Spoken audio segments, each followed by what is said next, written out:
Morning. आज का जो लेसन है वो फोर्थ लेसन है, tribal D'Cruz and the vision of golden age. ठीक है, ट्राइबल डिक्रूज। हाँ, ऐसा लास्ट में टॉपिक जो भी डाउट होगा सभी बच्चों का लास्ट में लिया जाएगा। हाँ, ये बात सही है कि कल का कुछ टॉपिक बचा हुआ था वो भी हम डिस्कस करेंगे। फोर्थ चैप्टर क्या बोलेंगे, ठीक है, थोड़ा सा वेट कीजिए। 4 है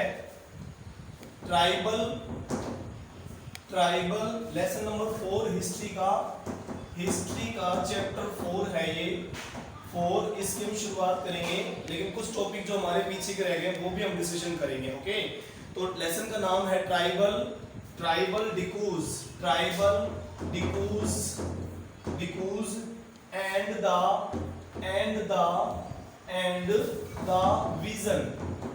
the vision of A golden age. इस लेसन के बारे में हमें डिस्कशन करनी है, ठीक है। लेकिन आपको पिछले लेसन में मैंने आपको बताया था, थर्ड लेसन में हमने डिस्कशन किया था कि किस तरह से ब्रिटिशर्स ने महालवाड़ी सिस्टम और रैयतवाड़ी सिस्टम शुरू किया था। आपको याद होगा किसानों को रैयत कहा जाता था और रैयतों के साथ यानी किसानों के साथ ब्रिटिश जो ईस्ट इंडिया कंपनी थी उन्होंने उनके साथ एग्रीमेंट किया था, तो वो रैयतवाड़ी कहलाया था। ठीक है, आपको ये भी याद होगा कि किस तरह से इन्होंने परमानेंट सेटलमेंट किया जमींदारों के साथ। जो जमींदार होते थे, राजा और नवाब जिनको जमींदार कहा गया था, किस तरह से उन्होंने परमानेंट सेटलमेंट किया था और उसमें ज्यादा रेवेन्यू करने की वजह से हाई रेवेन्यू सेट कर दिया गया परमानेंट सेटलमेंट में, जिसकी वजह से वो फेल हो गया और फिर अलग अलग सिस्टम शुरू किए गए। जमींदारों को बीच में से हटा दिया गया और उसकी जगह पर फिर क्या सिस्टम शुरू किया गया, महालवाड़ी और रैयतवाड़ी।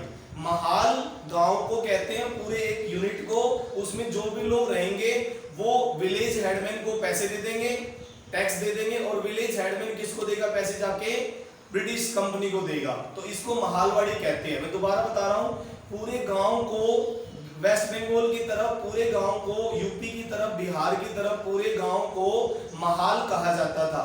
तो गांव के लोग जो होते थे उनसे टैक्स कलेक्ट करते थे जमीनों के ऊपर, और टैक्स कलेक्ट करने के बाद में फिर उनको क्या देते थे, वो जो है हेडमैन के पास आ जाता था, विलेज हेडमैन, गांव का सरपंच, और गांव का सरपंच फिर कंपनी को दे देता था। तो इस तरह से कोई जमींदार नहीं होता था बीच में, सिर्फ किसान होते थे यानी कि महाल होते थे।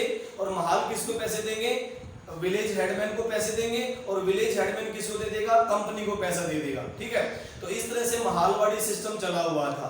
और ऐसा ही सिस्टम फिर साउथ में शुरू किया गया, साउथ में यानी कि आपकी जो कर्नाटक एरिया है इधर शुरू किया गया, और मद्रास साइड में शुरू किया गया। वहां के किसानों को रैयत कहा जाता था, रैयत। तो वहां पर रैयतवाड़ी सिस्टम शुरू हो गया। रैयतवाड़ी सिस्टम थॉमस मुनरो ने शुरू किया था। किसने शुरू किया था, थॉमस मुनरो ने। लेकिन उससे पहले जो टैक्स कलेक्ट करने का काम होता था वो अलेक्जेंडर रीड के अकॉर्डिंग होता था। मैंने बताया था ना कि थॉमस मुनरो ने तो बाद में किया था 1819 के बाद, 1819 के बाद। लेकिन 1819 से पहले जो मद्रास साइड में जो टैक्स कलेक्शन होता था वो अलेक्जेंडर रीड के थ्रू होता था। अलेक्जेंडर रीड ने वहां पर वो सिस्टम बनाया हुआ था। तो पहले अलेक्जेंडर रीड साउथ में, और अलेक्जेंडर रीड के बाद कौन आ गया, Thomas Munro.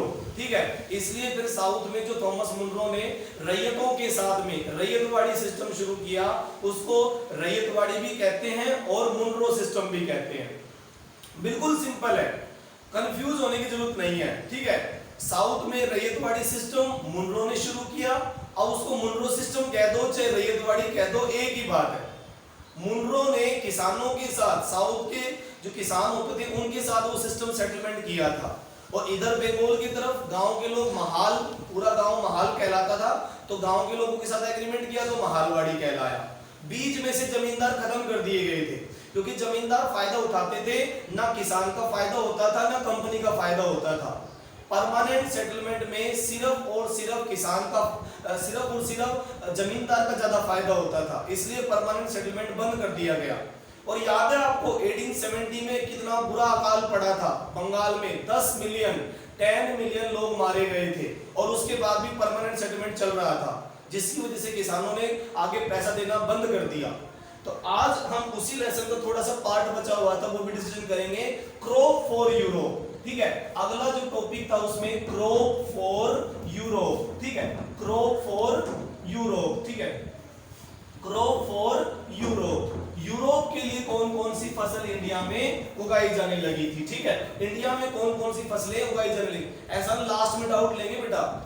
Crop for Europe, Europe के लिए जो फसल यहाँ पर वो उगाने लगे थे, ठीक है, जो भी फसल यहाँ पर उगने लगी थी वो कौन कौन सी होती थी। देखो यूरोप के लिए जूट उगाई जाने लगी थी, जूट, जूट कहां पर होती थी, बंगाल में। अब ये जो इंग्लिश ईस्ट इंडिया कंपनी के प्लांटर होते थे वो जूट उगाने लगे थे, बंगाल में उगाई जाने लगी थी। टी का भी कल्टीवेशन करने लगे थे आसाम में, आसाम में वो लोग टी का कल्टीवेशन करने लगे थे। रैयतवाड़ी और महालवाड़ी के थ्रू क्या काम होने लगा था, इस तरह की फसलें उगाई जाने लगी थी, इस तरह की फसलें गांव के लोगों से उगाई जा रही थी, ठीक है। ओके, उसके बाद में जो है शुगर केन, यूनाइटेड प्रोविंस में कौन सी फसल होती थी, शुगर केन, ये कहां उगाई जा रही थी, यूपी में। पहले यूपी को यूनाइटेड प्रोविंस कहते थे, यूनाइटेड प्रोविंस कहते थे, प्रोविंस कहते थे, ठीक है। तो यूनाइटेड प्रोविंस मतलब कि यूपी, आज का उत्तर प्रदेश पहले का यूनाइटेड प्रोविंस था, तो वहां पर वो शुगर केन की फसल उगवाते थे, ठीक है। और अगला फिर जो है वीट, पंजाब में, वीट कहां पर उगाई जाती थी, पंजाब में, वीट पंजाब में उगाई जाती थी, ठीक है, वीट पंजाब में उगाई जाती थी।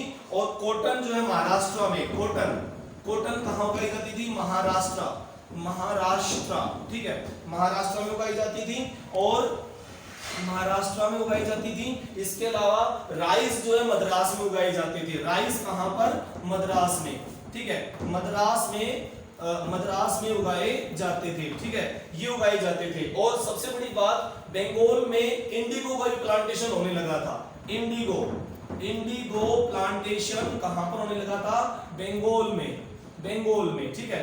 तो इतनी सारी फसलें उगाई जा रही थी यहाँ पे इंग्लिश ईस्ट इंडिया कंपनी के प्लांटर के through, English east India company के प्लांटर के थ्रू, ठीक है।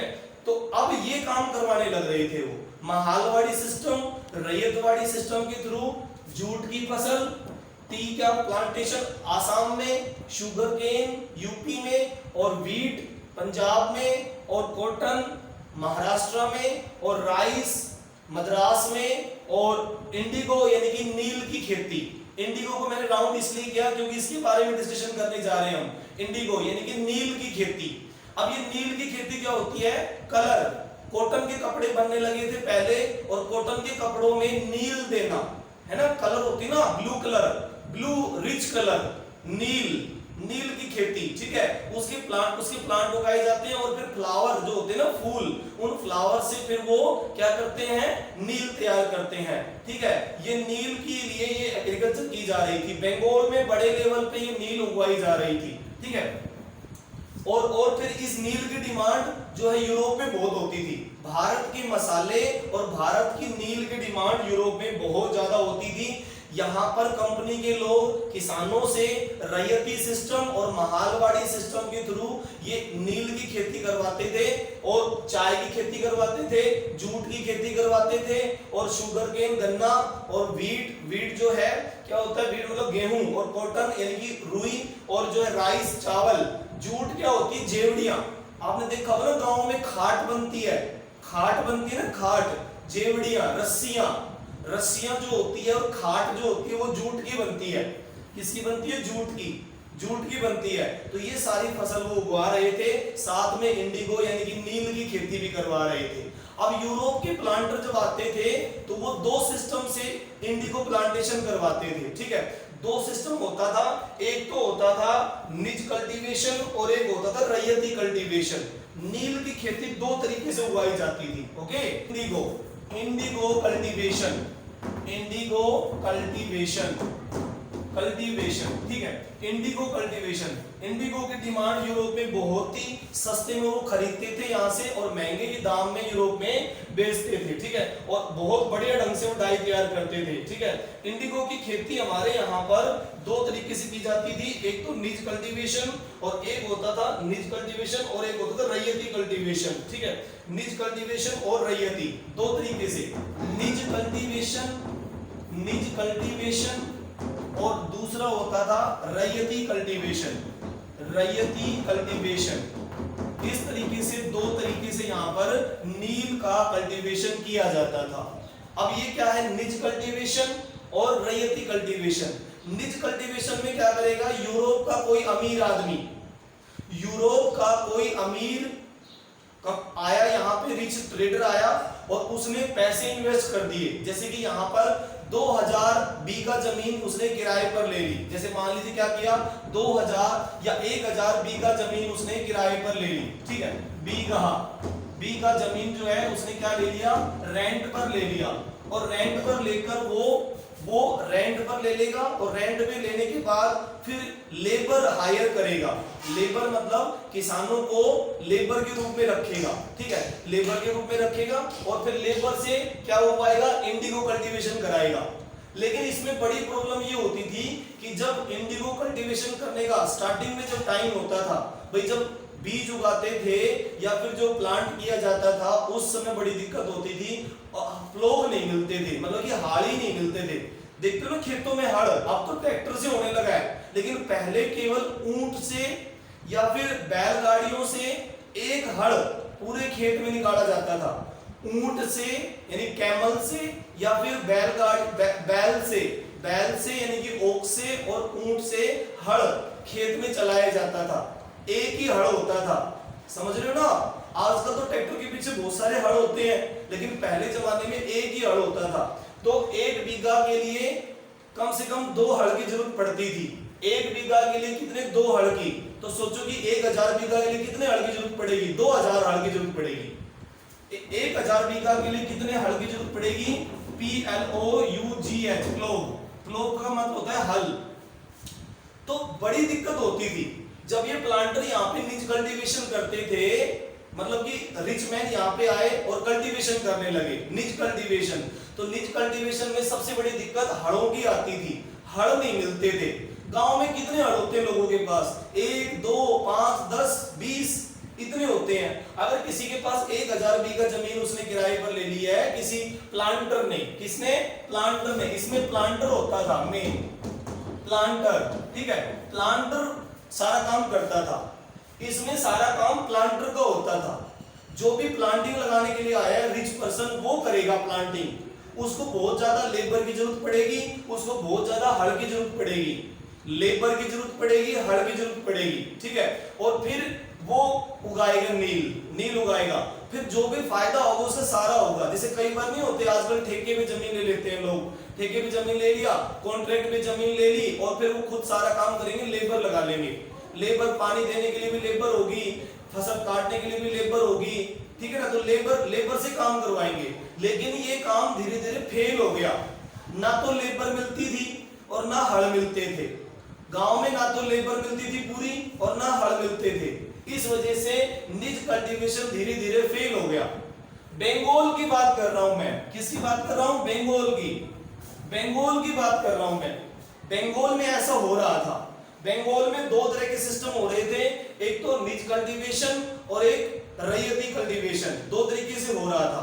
तो निज कल्टीवेशन में तो ज्यादा लेबर की जरूरत पड़ती थी, मोर लेबर, प्लोग की भी जरूरत पड़ रही है और लेबर की भी बहुत जरूरत पड़ रही है, ठीक है, लेबर्स। और ये दोनों ही नहीं मिलती थी।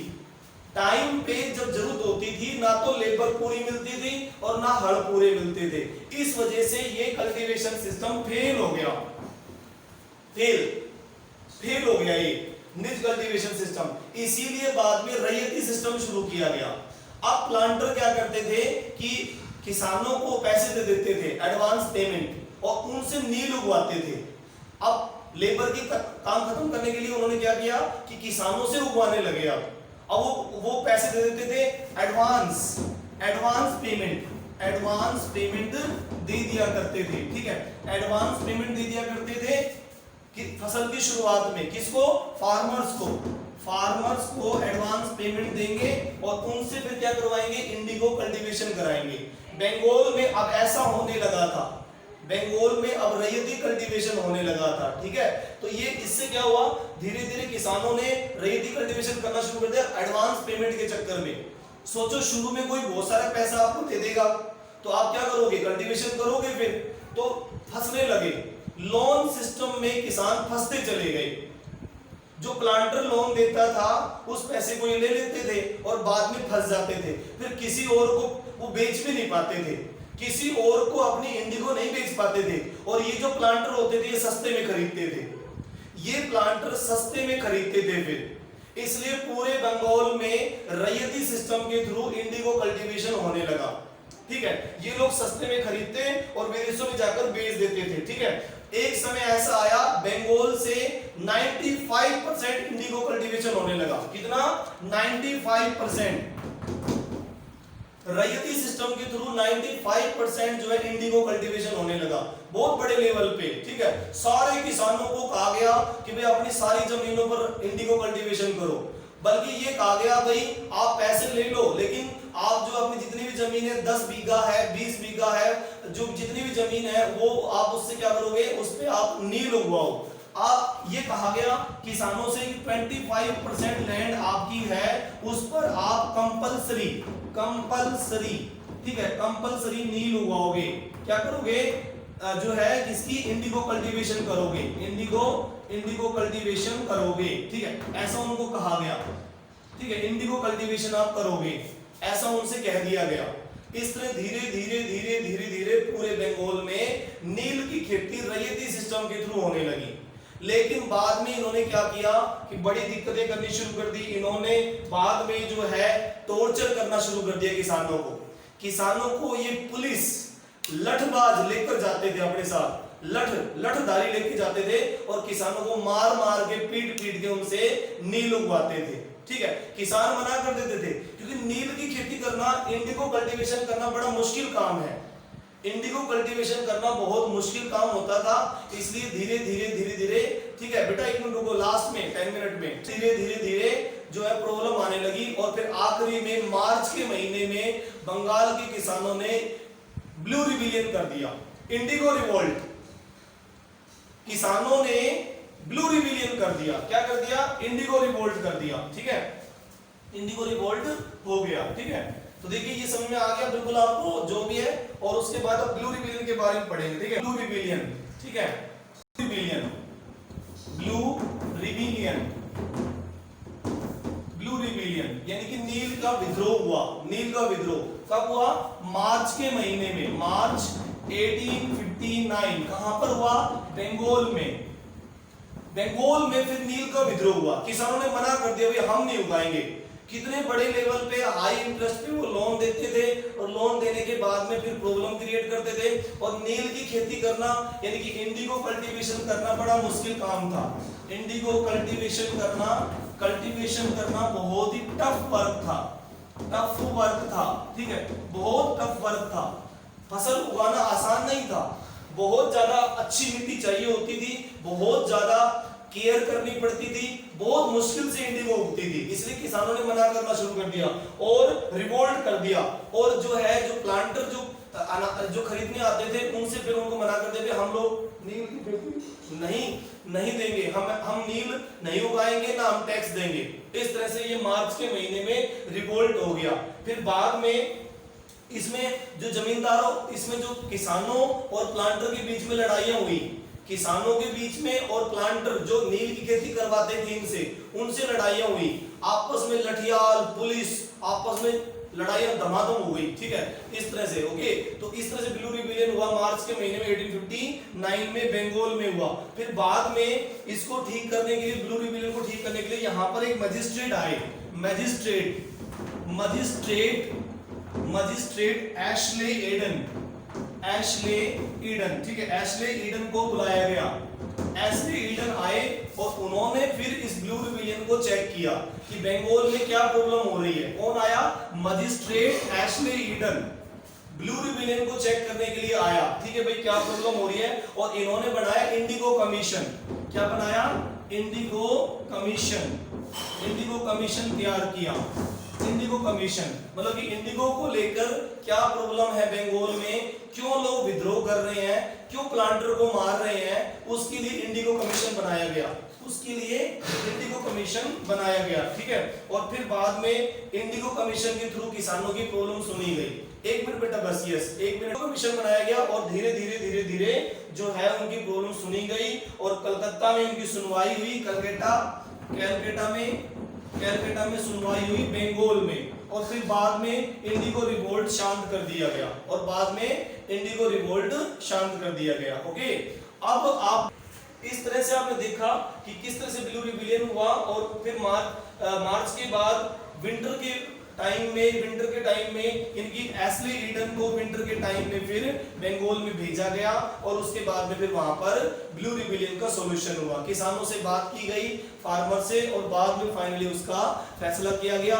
कि फैसला ये हुआ कि भाई मैं एस्ले ईडन ये कह रहे थे कि भाई जबरदस्ती किसी के साथ ना की जाए, जो फार्मर प्लांटर के साथ में एग्रीमेंट साइन करना चाहता है अपनी मर्जी से उसको साइन किया जाए, ठीक है, ऐसे जबरदस्ती नहीं की जाए किसी के साथ। फिर बाद में ब्लू रिबेलियन फिनिश हो गया, ठीक है। 1859 के लास्ट विंटर तक, दिसंबर तक ब्लू रिबेलियन लगभग फिनिश हो चुका था, ओके। थैंक यू, आज के लिए इतना ही। थैंक यू बेटा।